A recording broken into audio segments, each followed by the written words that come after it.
and we are on the YouTube in one and yes.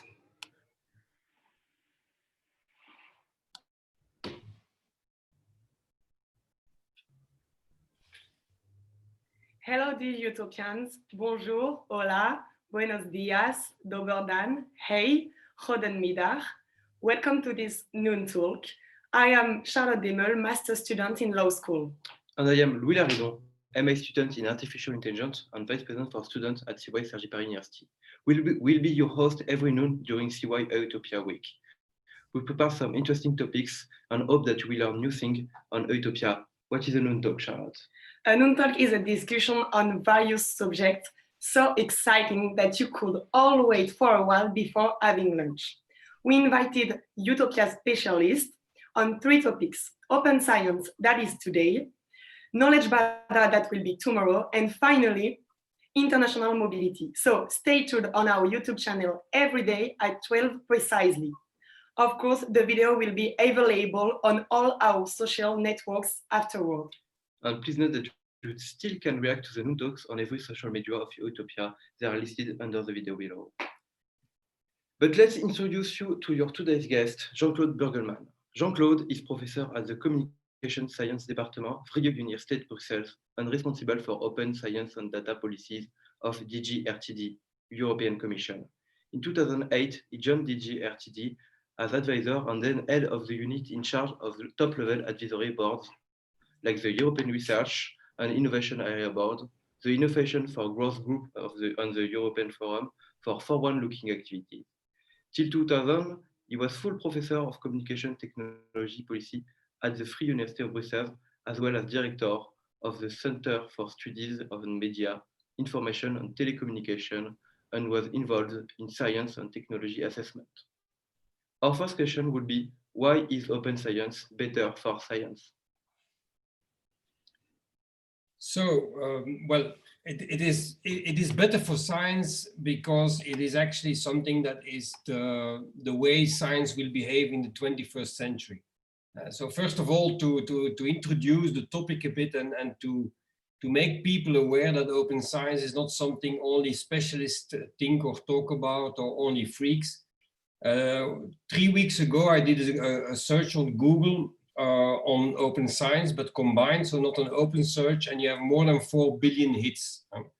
And when we on Google on open science, if you did that 8 years ago, you had 200 million.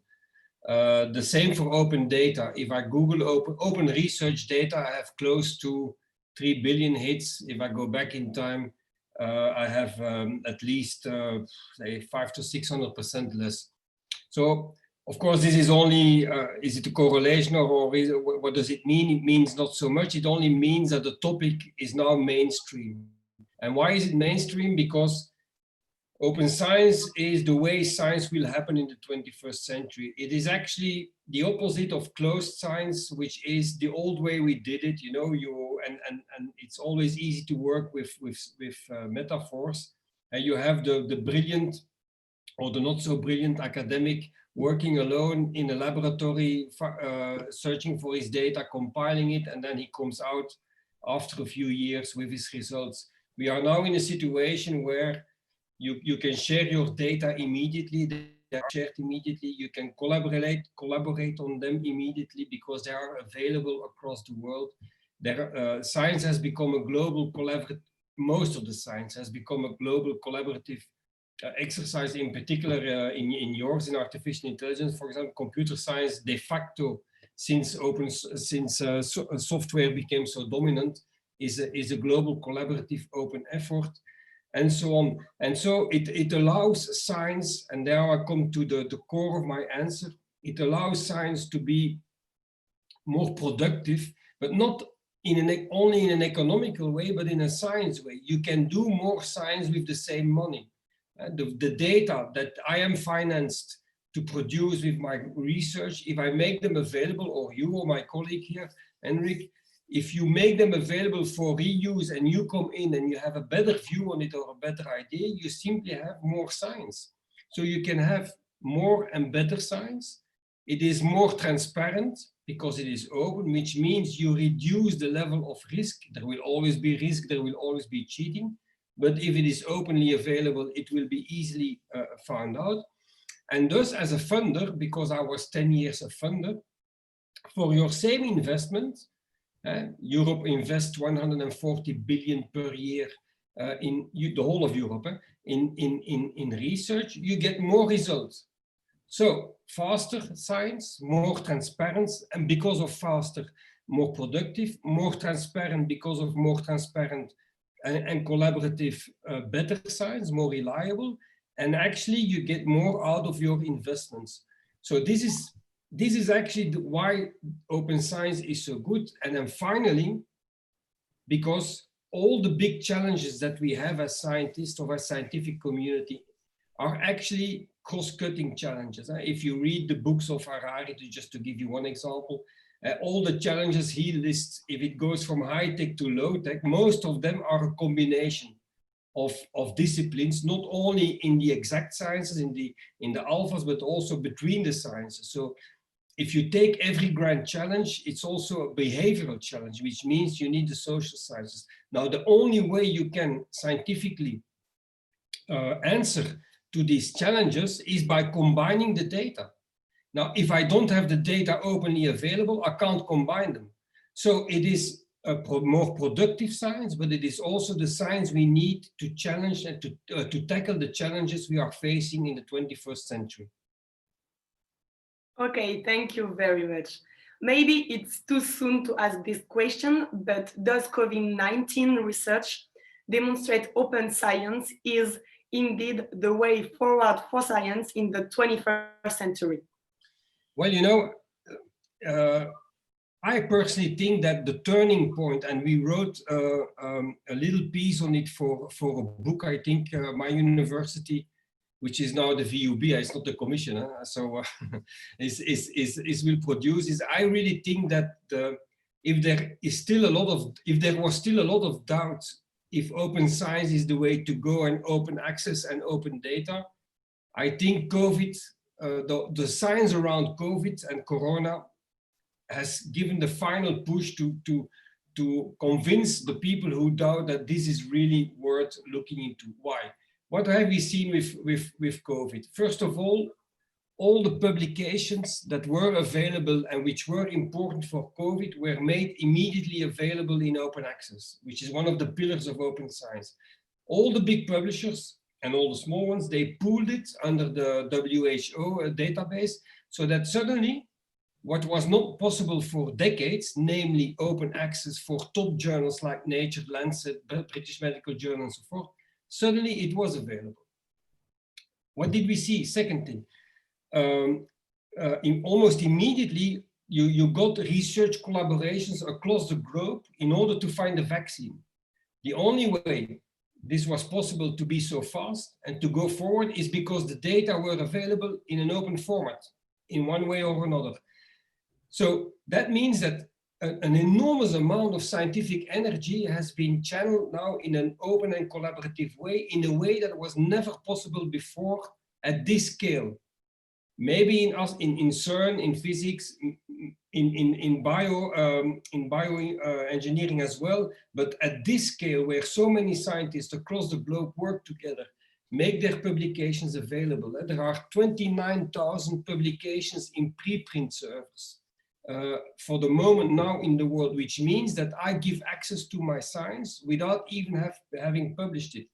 There is a discussion around it, if this is really the way for eternity to go, but that's different. So at that scale, suddenly COVID demonstrated for the scientists that this is a way to be fast, what I said in the beginning, to be fast, to be transparent, and to go forward. So as some of the advocates of open science are saying, you know, in the science around COVID and Corona, open science has demonstrated that it can save lives. And that's of course a nice slogan. Why? Because it goes much faster. Why? Because it is more collaborative. So it follows from it that it is better. So I really think that for many things, but in particularly for open science, the COVID and the Corona science is a turning point indeed. Okay, thank you very much. And now let's introduce to you Enric Bandari. Since 2017, you have been UPF's Vice Rector for projects in researching, coordinating, and overseeing policy and implementation of programs in research, innovation, and doctoral training. Research dissemination and open science are among the areas that fall within the scope of your responsibilities. You hold a PhD in linguistics, and your research focuses on aspects of language that depend on information available in the context of utterance. In 2001, you were awarded the distinction for the promotion of university research by the Catalan government. Enric, what role does open science play in the activities of the EUTOPIA Alliance? Well, hello. Thanks very much for this introduction. Let me start with something that might shock you, but you may know or you may not know that the two letters between the two of you, Charlotte and Louis, OP there in EUTOPIA stand for open. Okay, so that's almost 1/6 of the name EUTOPIA. And open there stands for three things, opening up the campuses to society, opening up educational resources, and opening up science. So if we look at it that way, we could say that about 1/6 of EUTOPIA is about open science, right? 1/3 of a third. But that's just a funny way of looking at it. We are deep believers, all of the partners of the EUTOPIA Consortium Alliance are deep believers in what Jean-Claude was describing. Open science is the way to go. It makes all the sense in the world for all the reasons that he mentioned. It makes, and from a more selfish perspective, if you wish, it makes the contribution from your institution and institutions reach the wider public much faster, and therefore it's also good for your reputation and the impact that your institutions have on the wider community. But since we are believers in that, open science takes a very important place in the project. We take open science as a core pillar. We recognize that knowledge needs not only to be free, but accessible for everyone. And we don't see a future for scientific endeavor, for research, unless it's in an open context, okay? In that respect, the original EUTOPIA concept included a work package, as part of a work package in the original project that was devoted to open science. And within that package, a number of issues were foreseen, were planned to push for open science. In addition, within that, we've actually conducted a survey of all the partners, where we've actually come up with a very nice picture of what the state of affairs is at each institution and where we could go from there. In addition, as you know, EUTOPIA has just submitted a new project to Horizon 2020, to the SWOFS program, the EUTOPIA Train project. And within that project, which is more focused on scientific activity, it's about research and fostering collaboration and promoting joint policies for research and innovation. Open science takes a very central place. It occupies a very central place. It's definitely a priority. Open science and societal outreach.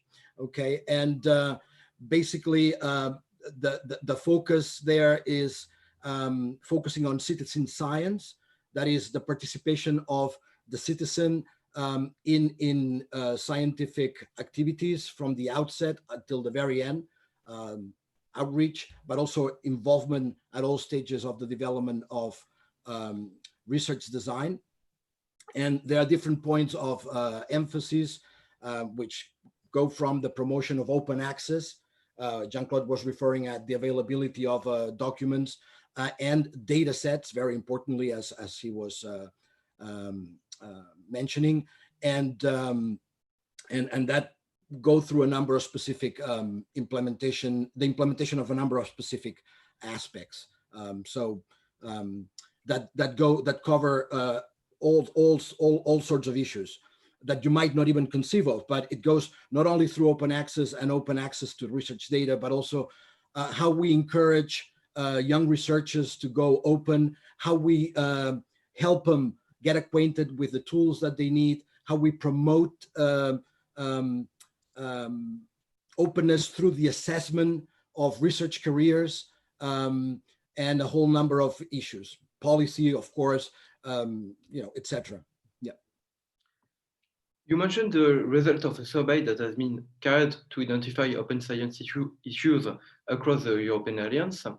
What are the priorities that emerge from this result, and what are the next steps for EUTOPIA? Okay, what the survey showed is that none of the EUTOPIA universities are newcomers to open science. Open science is an issue that has been in the minds of policymakers and researchers and research management personnel at the EUTOPIA universities for a while, and they have been very active, specifically in terms of research access, open access. Sorry. Through open repositories or through the promotion of policies for open publication in journals, open access journals, hybrid journals, etc. Also in terms of making it possible for researchers to have access to open data repositories if necessary, promoting research data management policies. It's essential that people can share the data from the very outset, from the very beginning of the research, not just once the research is finished. And that is something that institutions have been working on, also at the level of the design, adopting policies for open access and open data, etc. Actually the priorities now are in, as I said before, issues having to do with more with citizen science and societal outreach, reinforcement of training for young researchers, and updating and consolidating policies, in the sense that the policies that most of us have were drafted at a very initial period, and now open science has exploded, has expanded. It has covered all sorts of additional issues, and it would perhaps be a good thing to come up with a shared framework for a global policy on open science that can then be adapted to the different local needs of the different institutions. Quite a number of people are involved in the universities: library people, IT service people, researchers, research offices, communications people in this activity. And each university has developed their own training materials, but it'd be good to mutualize those and be able, what gaps there might be in each of the institutions, and create some kind of a synergy, so that the same resources that we have, maybe enriched with a few additional resources, can yield a better outcome. Also, an area that could be interesting to explore is the area of open educational resources, not just for open science, but for other aspects that have to do with research and innovation. So apply the principle of openness to training in areas in research and innovation that that need further development, and especially the challenges of the new European framework are something to really keep in mind when we do that. And hopefully, we are very hopeful that our bid for the Horizon 2020 project, the EUTOPIA Train project, is successful. If that is successful, VUB is actually leading a work package there on open science, and there we would actually undertake actions like, for instance, a metadata portal that would help present all of the open access resources, outputs, data of the EUTOPIA consortium in in a unified way, preserving the autonomy of each university. So it would be a meta level portal. Also, there's a specific line of work there that focuses on career assessment and the development of specific metrics to assess research activity, taking into account this open science paradigm, away from the traditional, perhaps more dependent on, dependent on journal indicators like the journal impact measures that are, indicators of a journal in a particular year rather than of the particular piece of work, and all sorts of other measures in that respect. And I said, very importantly, citizen science as a dimension. So I would say, training, resources for training, open training for things other than open science that have to do with research and innovation, giving a unified view of all the potential that we have already developed in open access, both for publications and for data, coming up with an overarching mutualized policy that can be adapted to local needs, and I would say those are the highlights. There's an end goal in the EUTOPIA project, which is to the development of sort of like a virtual open science office that can act as a reference, as an element of benchmarking, or an element that you can resort back to for anything having to do with open science for the entire EUTOPIA consortium, and that also serves to catalyze and promote open science further. So this is something that could be set in place by the end of the current project timeline, and hopefully, keep on pedaling in the future. Thank you very much. Thank you, Jean-Claude and Enric, for your time and your answer. Thank you everyone for watching. We hope that you are now open to science. This was a very interesting first noon talk during EUTOPIA week. See you all tomorrow at noon precisely for another talk on knowledge radar. Till then, stay tuned and stay Utopia. Bye. Bye.